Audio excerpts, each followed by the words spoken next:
So I'm JC. You may have seen, I've done a handful of classes this last month, so you may have seen me around. I work at the Iowa City Public Library, obviously. I'm currently in the Digital Media Lab. I do the Digital History Project here, so I do a lot of scanning, I do a lot of research, that kind of project work. So scanning is something I do pretty much every day. So if you have any questions on that throughout the class, go ahead and jump in. It's going to be pretty general because I don't necessarily know what you all have at home to do your own scanning with. So I'm just going to talk about general settings and ways to get like a good scan out of the things you have at home. And feel free to jump in with questions specific to whatever you have at home, your scanner, your software, all that kind of stuff. So yeah, that's how the class is going to go today. Does anyone have any questions before we get started or want to share the projects they're working on to learn how to scan for it?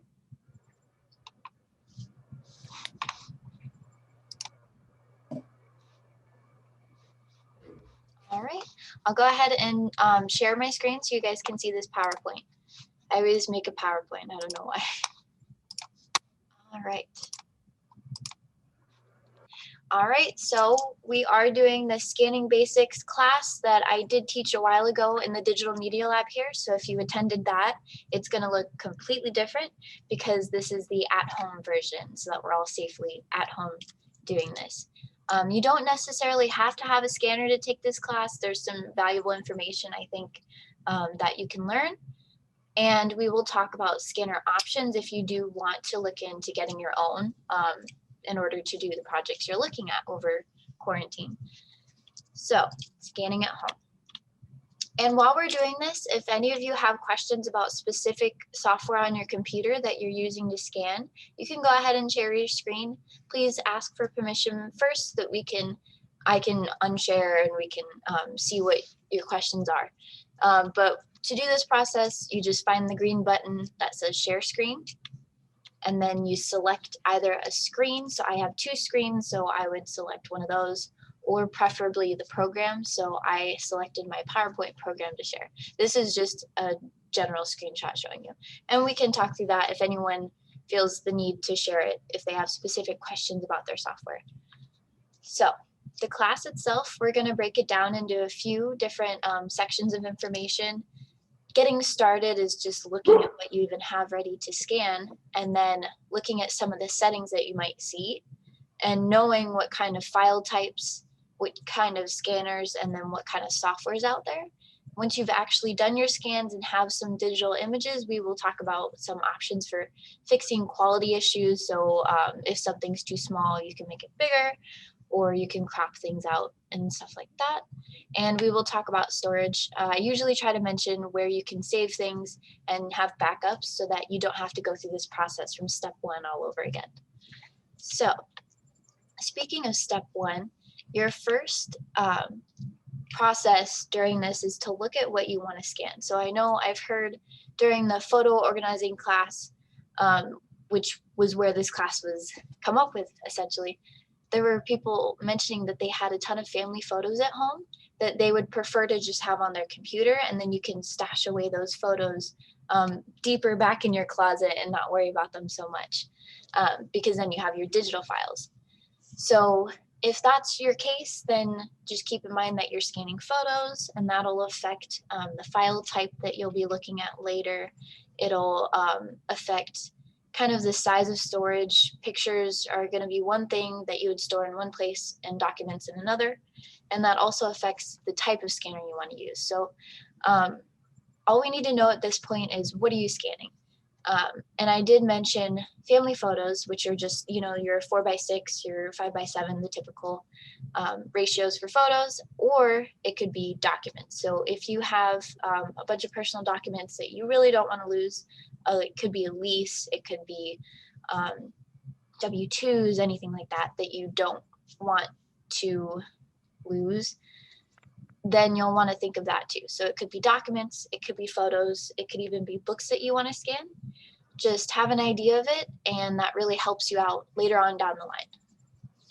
All right, so Some information to know kind of while you're scanning so that you can know the terms that we'll be using, especially our DPI and PPI. Those are dots per inch and pixels per inch. They're used interchangeably. Usually on scanners, it does say DPI for some reason. And I say for some reason because DPI is dots per inch. So the dots in an ink, like the ink dots that are placed on a paper in order to print out an image. And then PPI is the pixels. So that's more of on your screen, how many pixels. So DPI is more common for scanning, but that's just what they're referring to when they say DPI, PPI, and this would also be under the title of resolution, would be included in that. And for that, just a general rule of thumb is going to be anything very small. So like slides would be about the size of like a little sticky note. You're going to want that to be bigger on your screen. So you would want a larger number for DPI. Usually that's not going to be too much of an issue for at-home scanning unless you do have a lot of slides. But those are going to be kind of a really large number. So 4,800 is what I go to for scanning slides, for example. But even if it's just a small, like a wallet picture that you got of, preschool pictures, they give you those little wallet ones, you can scan at a higher resolution, so 800, 1,000 maybe, so that you have like a better quality image when it gets larger. And then for quick, oh, yep. So what if we're talking about negatives, like 2 1/4 black and white negatives? The same rules apply? Yeah, so this is just generally size. So anything like that, slides, film, negatives, all that kind of smaller sized items are going to be, you're going to want to scan them at a higher amount of DPI, a higher number, so that when they do show up, they'll be a bigger size. Yeah. Thanks. Yep. And we'll talk a bit about scanning film and slides. I don't think I included it in my PowerPoint because I wasn't sure if anyone would have these at home. But when you're actually scanning them, it helps to have frames and things like that. So we'll talk about that later. It'd be more something you'd want to take here to the DML because we have all those materials for you. But we can talk about maybe at-home options. All right, so that's DPI and PPI. That's some terms you'll probably see with resolution and some things you'll want to look out for. Normal photos, so that 4x6, 5x7 regular printed photo, and documents, you'll want 400 to 600. It's really just at least 400 will get you a good resolution for your photo as a digital image, because it's usually when you have a scanner, it's good enough quality that it'll get you a reliable image and you don't really have to spend the time doing it at a higher DPI, because the higher you set that number at, the longer it takes to scan. So when I'm doing a frame of slides, which has quite a few slides in it, like in a grid form, it'll take me up to an hour to scan that. Because it's such a high DPI. But if I have 5 photos laid out on my scanning bed, maybe 20 minutes, probably less. So that's another thing to keep in mind. If you're just trying to quickly scan some things, you'll want a lower DPI. And then you can always resize things later. It just helps if you have a good resolution from the start. All right, and this will make sense a bit later when I show you screenshots of scanning software. But in the meantime, and then some more terms you'll want to know are the file types. So the most common for images would be JPEG and PNG. They're just run-of-the-mill, typical quality photos. So the photos you have from Facebook are going to be JPEG or PNG or something like that. And it's not the highest quality you can go, but you want to balance quality with space. So any typical at-home use would be fine just doing a JPEG or a PNG. If you're doing long-term preservation, like I do here at the library, I would put it in TIFF format, but it's a very large file, and we have our own like in-house storage to save that to. That's very large to accommodate all of that, the large file formats we do. So I would recommend just doing the JPEG or the PNG. And if you see a TIFF file, that's completely fine. It'll be higher quality, but just be prepared to accommodate the space for that. You don't have to like change it to a JPEG if it's already a TIFF from somewhere. And then for documents, your letter size pages of things, your lease if you scan that, all of those documents would mainly come in a PDF or a doc format. If you're scanning, it'll be a PDF.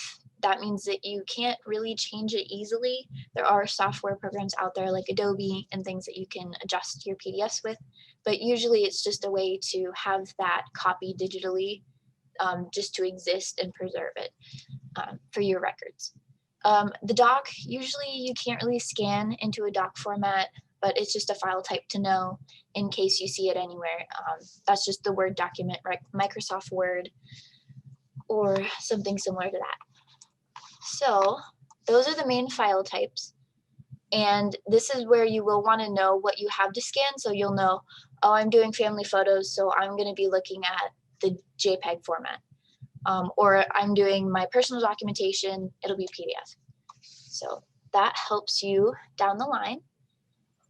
And next we can go over some of the scanner types. So like I said, some of you may have these at home. And so you'll be able to identify here which one you have. If you don't have any at home, then this way you can kind of find what might be best for you if you're looking at getting one. We do have all of these scanner types here at the library. So when we are open, you can plan on using them here as well. All right, so the first is the one that I would think that most people have at home, because most people, if they have anything, it would be a printer. And a lot of printers nowadays do have scanners attached to them. So that could be, oh, and also a side note, I'm not able to see, I'm not able to see the chat as much, so I'm going to rely on Stacy to go ahead and let me know if there's a chat in posted. And so if you put one in there and I don't acknowledge it right away, it's just because I don't see it right away, but we'll get to it at the very latest at the end of the presentation. So this is, I would say, the most common. And you can see that there's a very wide range. So it could go from $60, just like at home, you have a printer scanner combo, or to the professional grade, almost $1,000 worth high-tech printer scanner combo. There might even be a fax machine attached. And all of the prices that I have here are examples, and they're all from Best Buy, just as a standard. So on these, I just wanted to say, I have a flatbed scanner at home. I don't know if anybody else has that too, where that's its only job is scanning, and I love it. Yep, that's the next type that we'll talk about actually. So we're going through, so to clarify, I'm going to talk about printer scanner combos, and then I'm going to talk about flatbeds and then feed trays. So I'm going to speak more generally with this one because we'll get into flatbeds and feed trays, but on the printer scanner combo, it can have one, the other, or both. So on these pictures, you can see the Canon up top has like a lid that you can flip up that's large. And then towards the back edge, there's another smaller lid you can flip up. The smaller one is a feed tray and the larger one is a flatbed. So it has both.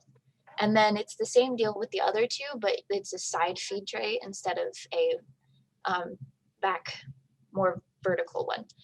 So that's an option. That might be something you see at home, especially like the Canon type. All of these would come with their own little manuals like you get with your printer, and that should have some information for you too, specific to your model. So next, flatbed, which like Stacy said, it's a really great option. That's what we use here in the DML. We actually have them out in the public computers and some here in the DML. So there's lots of options. Actually, I have one right here. So we have these small ones here, which you just open up and put your things on. These are usually out in the public area by all the public computers. And in the DML itself, you'll see more of the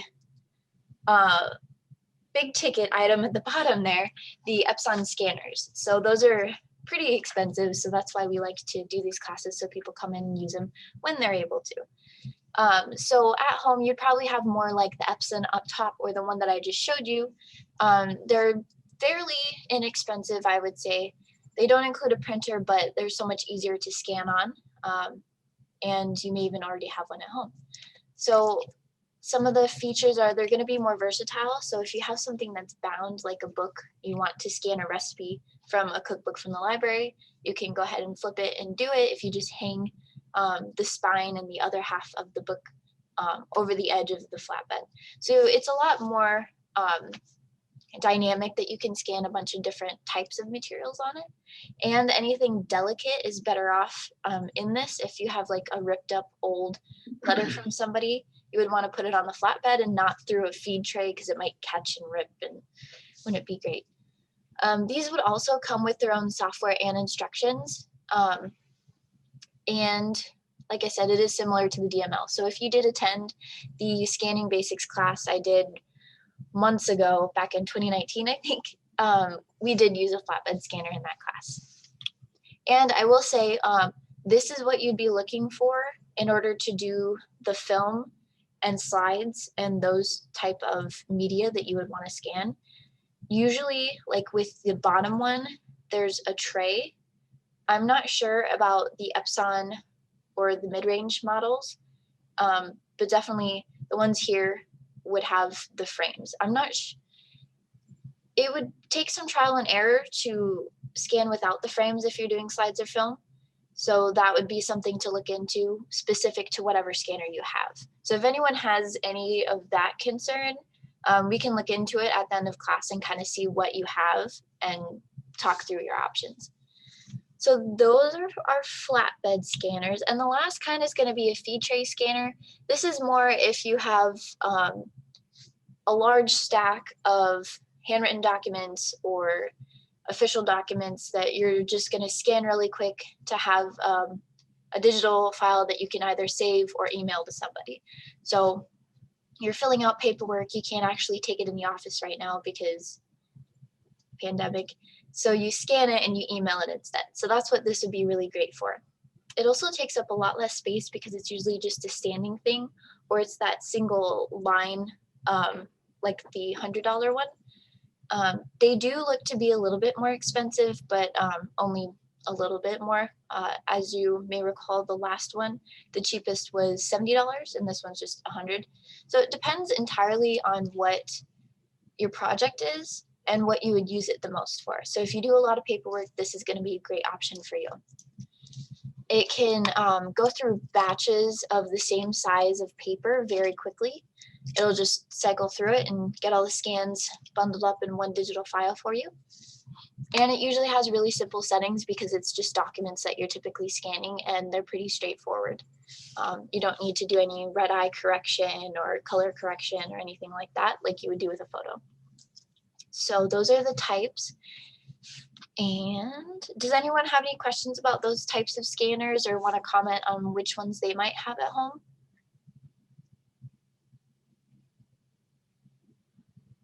You could still put a photo through a feed tray one, or would you worry about it damaging it? You could try. An old photo, I would not, but a newly printed one that you just don't have the digital copy of anymore, or maybe a Polaroid, you might be able to do it safely. The consideration here is if you see the mid-range one, it has kind of an angle, so it doesn't go straight through like this top one would. So it kind of bends it. So that photo paper that's a bit more likely to shape if it's manipulated like that, that would be a concern there because as it passes through, it would be kind of rolled a little bit. Sure. There was a question in the chat. Can you show an example of a frame? So that would be the slide frame. Yes, actually, Let me see if I have any out here. We do have them in the DML. They might be right over here. This is gonna fit specifically on our Epson scanners. And this is what I mean by a frame. So on here we have these little clips that you slip the slide underneath. These are all, will fit one slide in each. So that's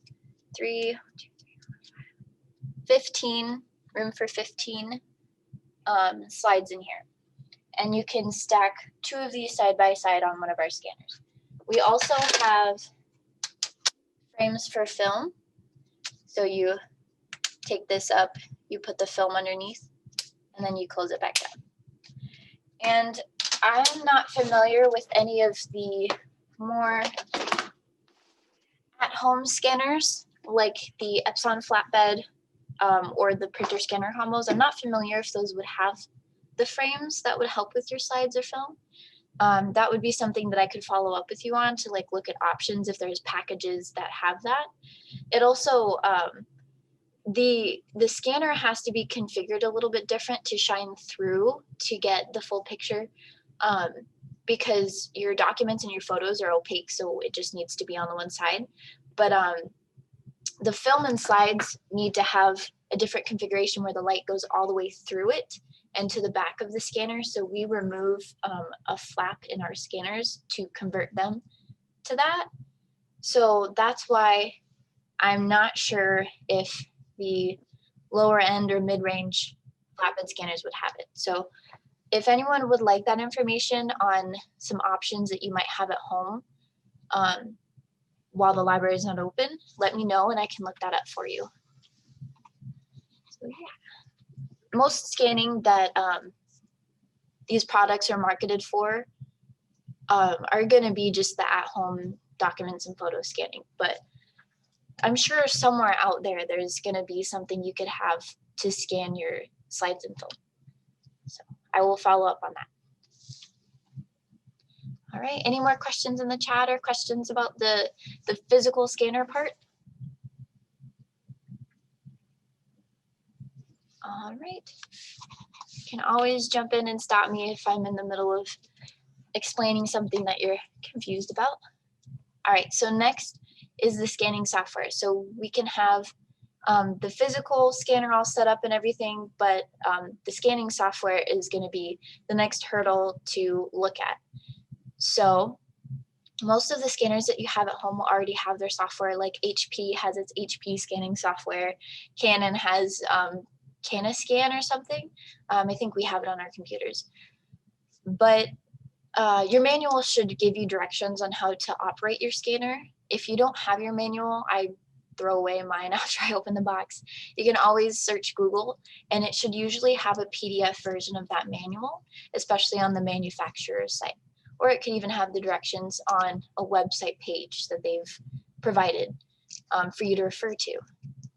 So most software options for the document and photo end of things, the casual scanning, are pretty straightforward. They don't have too many settings, and it should be kind of intuitive after you've looked at a couple examples. For the slides in the film, it can be a little, there's more options, it's more complicated, so you'll have to select if it's, if it's positive or negative, if it's color or black and white in addition to that, and setting that higher DPI, selecting things like color correction, all of that. If you are here in the DMO, we have handouts on what to select in those cases. And if you have a similar scanner at home, you can always send me an email and I can send you the handouts we have on how to select the right settings. But for the casual scanning that I geared this class towards, it's pretty straightforward and I can show you a couple options. There are 2 software options I found. One of them you can just download from online, and the other one is on Windows PC computers, so this wouldn't be a Mac option. And then we'll also talk about scanning from your phone or a tablet if that's an option for you. So one software option I found that was really great, if you don't want to use what came with your scanner, or if you don't have it anymore, like it was on a disk and you don't know where that went to download it. Not Another PDF scanner is a really simple option. It's used with most scanners. The flat one that I showed you works with it. I'm sure the Epson scanner would also work with it. Anything that you can connect to your computer and gets recognized as a scanner connects to this software. So there's some buttons up top, and I appreciate that they include icons so you kind of know what's going on. So scanning, profiles, OCR. If you're scanning a PDF, you can try to select that and see what it does. It usually will make your PDF readable, if I'm not mistaken, by a machine, isn't it? Yeah. And yeah, so OCR stands for optical character recognition. And it would mean that if you tried to highlight the words on your PDF, that you might be able to copy and paste things. Whereas if it's just a PDF, it's more of an image. So it really helps so that you can interact with the PDF more like you would with a Word document, but you still can't edit it. You can just kind of interact with the text more. So once you do have a scan, these other icons that are grayed out would then be available to use. So you could save it as a PDF, save images, email, print, rotate, do a couple things like that. And it's always good when you're using these to do trial scans and just kind of click around and see what happens. So yeah, and it is a free download, so it's just online and you can download it. I've put it on this computer and it's really helpful. Or I think it was actually already on this computer for me. So our IT department saw it and thought it was a good program and put it on the computer for us. So it is trustworthy. So about the Not Another PDF scanner, the second, I'll go back. The second icon here is profiles. So you may notice that there's no settings right now. You can't change DPI, you can't select a scanner, color black and white or anything like that. So you would click on profiles, and that's where you get to set up your information there. So you can set a number of profiles to match a number of different scanners. And then that's where you can go in and select your options that we talked about earlier. So device is where you would find your scanner, and it connects pretty easily. I did it with the scanner I showed you a moment ago, and it connected immediately and found it very quickly. And then down in your options, you'll do your page size. So if it's a photo, you would reduce the size. My practice documents were, what I was scanning were letter size documents with color on them. So I selected letter, color, and then I didn't change anything else. DPI, I would have raised a bit to at least 300 or 400, but if you notice your scan is looking a little fuzzy or not great quality, you can always just put more, raise the DPI a bit and try it again. Trial and error is a big thing with this, I found. So, and that's all of the settings available on this software. So it's pretty straightforward and it gets the job done. I would say this is great for casual scanning like the photos and documents. I'm not quite sure how it would do with the slides because there's no negative option here. So you would want to have your branded software that came with your scanner to do those kinds of scans. So I think that's all for this one. I really like this software. If I didn't have to do slides so often, I would just use this. Next, if you do have a PC computer with Windows, you can just go in your what's it called? Your Microsoft Store, I think it is, and you just look up scan. It's usually just titled scan in there. It may even already be on your computer. And this is an even more simple layout here. There are, I want to say, less options, but it'll automatically pick out your scanner for you. You don't have to connect it or select it or anything. And then you do get to select the file type. You can also select the file type with the other software I showed you. That would just be when you hit the save part. And then they would let you choose that and then title it and all of that good stuff. So here it kind of does it for you. You can just select file type, color, and resolution, which is the bare necessities on quick scanning documents and photos. This would still, again, get you a good quality scan depending on the physical scanner you have. But for most scanners combinations, you would get a good result from even just this simple layout here, because it's pretty much all you need is the good resolution, color, black and white, and the file type. So that's this one, and this would not be available on a Mac. I'm not sure if Mac has their own equivalent, but they typically do. And if anyone wants to know that, I can follow up with that information too. All right. I just wasn't able to I don't have a Mac here that I could get screenshots and like explain the demonstration to about, because we don't have those. But the final option for your scanning software is the mobile app option. This could be on your tablet or your smartphone or a device similar to that. So your software options are a lot more varied with that, but they're all going to be kind of complicated to use because the phone or the tablet camera may not be the appropriate size, and you are using a camera instead of a full size scanner. So a lot of these are going to have you do a slow film motion or even a stop and then a stop of overlapping pictures. So it is more of a process to get a scan, but if you don't have a scanner at home and you don't want to get one because eventually you can come back to the library and use ours, this is a good way to get some scans for your holiday photos, for Christmas cards this year, or anything like that. So some of the options are the photo scan. There's two photo scan apps actually, and there's Cam Scanner and Turbo Scan. Those are solely for scanning. That's their main purpose, and so anything that you use it for, the settings would be for scanning. But Dropbox and the Notes app also have scanning options as part of their other uses. So if you're more comfortable with those, I do have an article that explains how to use all of these apps here. So I can link that to my follow-up email if anyone would like to try those out. Yeah, so that's kind of a way, if you just want a quick scan of a Christmas photo, to put in a card. And this works with both Androids and iPhones. They have their own apps out of these. I have a range. So either one would be able to use one of these options. All right. Trying to think. Yeah. Okay, so up to this point, we've talked about some of the terms, some of the physical scanner options that you may have at home or you may look into getting. We talked about the software settings and things like that so that you can get your scan. At this point, hopefully we would have some good scans of your photos, documents, or slides.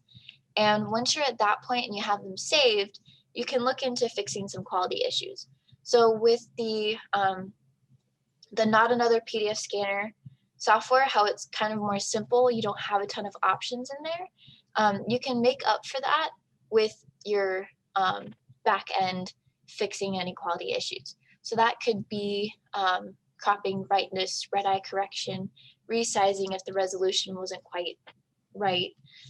And you can do that through three kind of types of software. So when you open up a photo on your computer, it'll usually pull up like Windows Photo Viewer, or I can't remember what exactly it's called, but just the default, here's your picture software.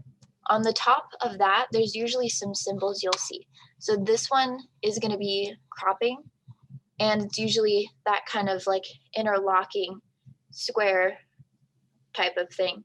And it'll show that you can make it bigger or smaller, or that you can bring in the edges, excuse me.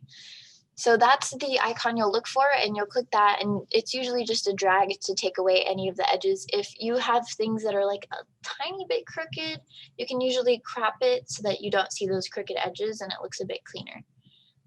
You can also rotate, usually on those programs. You can adjust brightness or contrast, so if it's really dark, If you did it on your phone, it looks really dark. You can brighten it up a little bit. And red eye color correction is on some of those. There's a surprising amount of editing you can do on just the basic first thing that pops open when you click to open a photo. So that would be like a double left click and it'll pull it up. All right, and then you can also choose to open it with other things like Paint, or I think paint.net is the other version of that. That'll have your resizing specifically. There's a really good tool there. I would say that's my favorite way to resize things if I'm not wanting to open up Photoshop or something like that that takes forever to open. So Paint is a good option. You can also add fun things to your photos that way if you'd like. And then the heavy hitter here is Photoshop. So if you really don't like how a scan came out and you don't feel like rescanning it, there's a ton of options to adjust it in Photoshop. It just takes it's a bit of a learning curve, but Google is your friend and you can always Google the tools like the blur tool or things like that in Photoshop to do your editing. So does anyone have any questions about the editing after the fact? All right, so that's another tool. And finally, once you do have all of your scans, you've got the right resolution, you've cropped it, you have them as the file type you like, you've edited anything that you need to, then you can decide where you're going to store it. So I usually just mention this information in most of my classes. You probably heard me talk about this if you've attended any of the other ones, but your storage options are in 3 categories usually. You can go to the cloud, save things to Google Photos or Google Drive, Outlook, iCloud. There's a ton of services out there. Or you can save it to your own computer. If you just save it to your desktop in a folder, you can organize it that way. And look at all of your scans. This is especially good for if you're scanning those documents super quickly just to send somewhere else. It's really helpful to just save them to your desktop and you don't have to worry about backing them up if you don't want to. You can also, if you're doing a family photo album, you can save it all to a disk or a thumb drive or an external hard drive if there's a ton of them. So you'll have them for the future. And yeah. You can always save them on multiple of those. I'll usually have some on my computer and then some on the cloud just to be safe in case one of them fails and you lose them. All right. And that is the end. And at this time, if anyone has any, I know this was a very general class, so if anyone has specific questions about things that they're trying to scan, software that they're using, or the type of scanner that they have at home, go ahead and ask those at this time. I'm sure other people have the same questions too, so it'll help everybody. Can you hear me? Yes. Okay, I've got my computer on now, and I've gone to the file that shows my scanned documents. And I have some pictures and stuff in here, and I can't find the icons you're talking about with cropping, etc. Okay. Where would I look? Yeah, so are you in the File Explorer where you see all the thumbnails of your picture, or have you opened a single picture? Both. Okay, what is... I have a split screen. It shows the 3 things, or the 2 things that I've actually scanned at one time or another. Mhm. And then on the right, there's one of them is, is showing on a page. So if you take your phone and just flip it around and shows the computer, would that be okay? Okay. Yeah, that'd be great. Okay, I'm gonna pull you up bigger so I can take a look. Okay. Is that Okay. close? Yeah, so Mhm. that's a little bit different. So if you can go over your scanned item with your mouse, the smaller version on the left. Over here. Yep, and right click it. Okay. And then all sorts of stuff shows up. yeah, go down to open with. And then we'll do Windows Photo Viewer. Yes. All right, so that'll have more options along the top. Let me open one of mine with that so I can tell. So you can place your phone back how you had it if you'd like. I think I'm kind of following where you're at. I don't know why mine doesn't have a Windows Photo Viewer. I think I have a newer version. So on that, along the top, there should be some options for you. Do you see anything that says edit or more? I have file, print, email, burn, and open. Okay, let's So try probably file. Delete, make a copy, copy, properties, exit. I have a newer version of that. I would think at that point you might want to go back to open and then just open it with Paint. Okay. Okay. And I've on got that Paint, screen. yeah. So on Paint at the top, you'll see your editing options. It'll have that resize, the crop, the rotate. If you're looking to crop, Okay. Oop. Yep, I got it. okay, I mean, great. I found what you're talking about. Yeah, so it looked like with those images, they were a little bit tilted. So you'll want to use the rotate option. Although you Yeah. can't really do it in very small increments, so that might not help too much, but the crop option also works. My crop option is not lit up. Yeah, so with that, if you place your cursor over your image on the edge, it'll have that arrow pointing both directions, and you can drag that in and out to pre-crop it. And then that's going to be your crop option. When I went to the photo viewer, the far top left corner of the article showed up, and that's it. So it's giant apparently. Yeah, that might have been a large DPI scan. In this case, I would, you can always fiddle with it on the software, but in that case, I would recommend rescanning it and just kind of playing with how you have it laid out to get that tilt kind of fixed, and then scanning at a lower DPI. That's the only way to fix the tilt, right? Yeah, yeah. I mean, Okay. there are ways to do very small rotates, but for me personally, I find it probably easier to just rescan it. But if you don't have the document anymore, you can still clean it up a little bit. Okay, I'll play with it. Thank you very much. Yeah, no problem. And that's my favorite thing about all of this is that you can really just play around and do a lot of trial and error, and you'll kind of learn things as you go along. That's how I learned how to do my job pretty much. I sat down at the scanner, I got a bit of training, and then I just tried it out. Yeah. Okay, great. Thank you. No problem. Does anybody else have any examples or questions? I'm going to peek at the chat. I haven't been able to look. There is a chat question that says, if you Yeah. scan several photos at one time, how do you separate them for filing by date, family, event, etc.? Okay, so I could see two questions in here, so I just want to clarify. Carol, do you mean if you scan multiple photos at once on the same flatbed, do you want to know how to separate them into their own files so that it's not one image with picture, picture, picture? Or do you mean how to organize them because they're already separate? If that makes sense. How to file. Okay.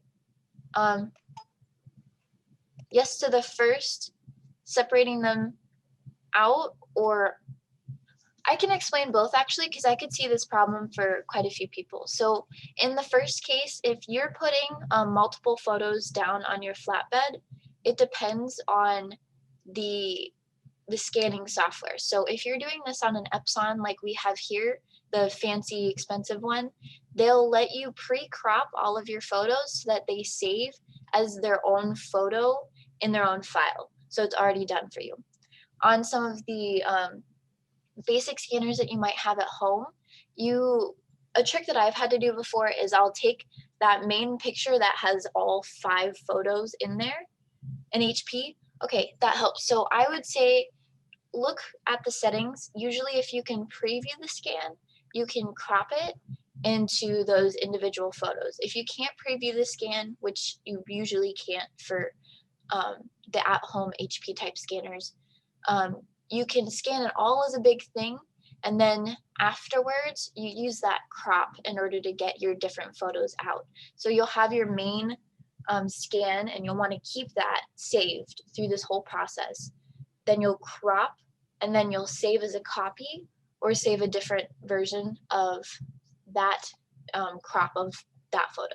And then you do it for the next one and save that separate, and then do it for the next one. With those, sometimes it's even easier just to scan the photos individually, just in quick batches. So you just put it down, scan it, save it, put the next one down, scan it, save it. It is more repetitive, but it's a lot less fiddly with the cropping and the saving. I would also say that if you're doing them one by one, you can snug it up into the corner, and then you don't have to worry about it being crooked. If I've ever tried to do more than one on a screen at a time, I'm spending a lot of time doing small adjustments. Yeah, the only reason I do that is because I do get a high volume of photos at one time, and I've done it so many times that I know how to line them up to have a little bit, like a negligible amount of tilt. But when you're doing it at home, it's so much easier just to snug it up against that corner, like Stacy said. Those guides are so helpful. And then with the other meaning that I could have gotten from your question with the filing, I did do an organizing photos class. That video will be posted on the library channel. Has it already been posted, Stacy? I don't think so. I'm not sure. I can check. Okay, yeah. And I can always include, I probably will include that link if it has been posted in my follow-up email, so that you guys can see that. It does talk about how to organize all of these. So yeah, and I see your comment about trying to save time. In the long run, it is easier just to scan it the best you can the first time, and then the less fiddling with the cropping and the editing is so much better. But yeah, organizing your files into the different types, like by date, family, event, like you were asking, it's all up to you on how you want to, whatever makes sense to you on organizing it. And like I said, there's a class I did on that, and you can take a look at that video. So I see during COVID, may we make appointments to come in and use a scanner? Unfortunately not. We have a phase system where we have the phases between we're completely closed versus we're completely open. We're in phase 2 right now, which means all we're doing is no contact holds delivery. So we can just give you your holds, and that's it right now. Phase 3, you can use computers, but we don't have scanners down there currently. We're trying, as the COVID cases go back down, hopefully, we can start introducing things like scanning, faxing, more printing with the computer usage downstairs, but we're trying to err on the side of safety right now. So, and I see the...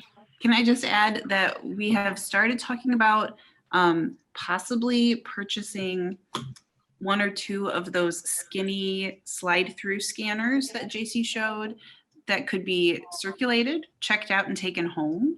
So we're trying to think of ways to help you, since this is dragging on longer than expected. So keep an eye out for that if you're interested. And we do have a bunch of other scanners and things to use around here. So I wonder if we would ever circulate these. It came out of that discussion that was too fragile, but maybe we'll get something different. They don't make these anymore. I was going to tell you guys about these because they're relatively inexpensive and they're great for, they're perfect for photo size scanning, but I emailed the company and they are discontinued. So I'm sorry. So there's another chat question, or Birdie, do you want to go ahead? Yeah, so scanning to, I'm assuming, an email address. how to know they've received it. So it's really just, is this a scan that you have saved that you attach to an email and then email to somebody? Or are you speaking about those services where you can scan and email it to yourself as a way to save it?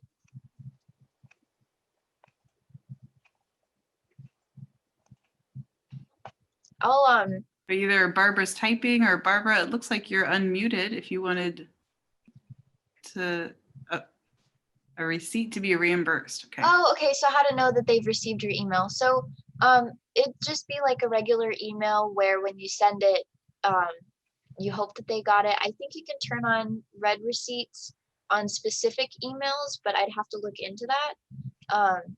So that's more of an email question.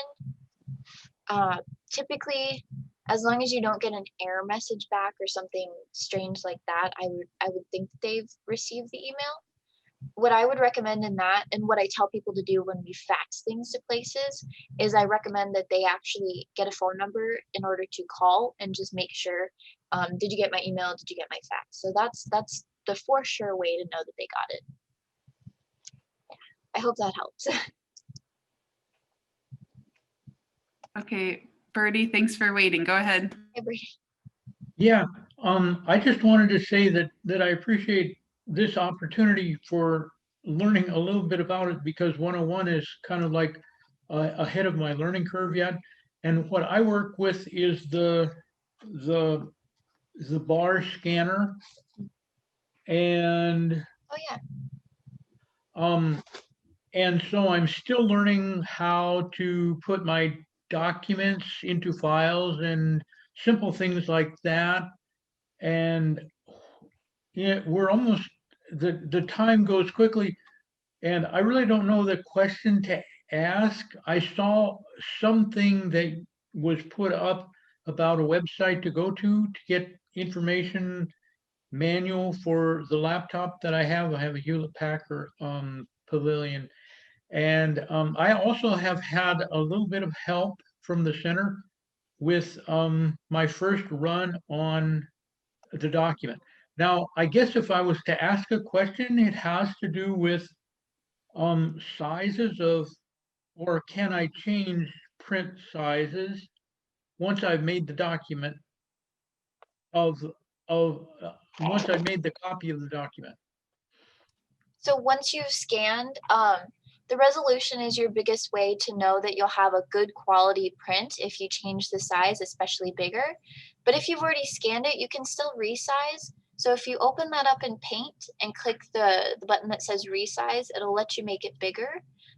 It's hard to tell if the quality will match when you do make it larger, but that's a way to at least have the bigger print option for you. And specific to, if you need a manual, if it's not in the box, or you need directions on that, I can look up your specific scan model and kind of send you some step-by-steps if you'd like. Yes, and I have, and so the basic of running the page through the scanner is what I know now. And so the next Photoshop, you said Photoshop, go to Photoshop and then resize from Photoshop. It'll be from Paint, actually. Paint is a really great way to have not an overwhelming amount of options, and Yeah. the buttons are labeled. So the resize button actually says resize. It's more than just an icon. So I find that really helpful. So just Paint. Okay. Mhm. Thank you. Yeah, no problem. And we've already emailed a little bit back and forth. So if you respond to that email and just tell me the product you have that you're scanning with, I can look into it a bit more and give you some more resources on that. Okay, I'll respond to the email and tell you what my resources are, Okay, or thank what you. my scanner is. Yeah, and then I can look up some stuff. Okay. Yeah, and I do see some people are leaving, so I want to say to anybody who might duck out before I can say this again, thanks for coming. and I hope that this was helpful. I will be sending a follow-up email with some information from the class, some extra questions that were asked, and you can respond to that and ask me more questions. I love questions. I will answer all the questions, and thank you for attending. If anyone has any more questions, Birdie, if you still had more, or anybody wants any more, I can stay for a few more minutes. I don't have anything right now, but I can see that in the future that there might be a time that I access email to seek your help with other resources. I am always available to answer questions. Thank you very much. Great class. Thank you. Thank you for coming.